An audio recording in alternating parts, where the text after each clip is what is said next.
In this video, I'll show you how to submit a ticket in GCash. If you need help with a failed transaction, account issue, verification problem, or any other concern, GCash says the proper way to ask for support is through the GCash Help Center and the ticket system. The good thing is you can usually start by searching for your issue first, and if the guide doesn't solve it, you can then submit a ticket. First, open the GCash Help Center and use the search bar. GCash recommends typing the product name plus a few keywords about the issue, like your concern and what went wrong. You can also browse the Products and Services section and open the category related to your problem. Once you find the article that matches your concern, read the steps in the guide. If you still need help, GCash says to follow the instructions in that article to submit a ticket.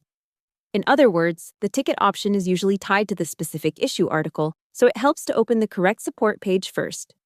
After you send the request, GCash says you can check the status of your ticket in the app by opening Profile, then Help, then Tickets.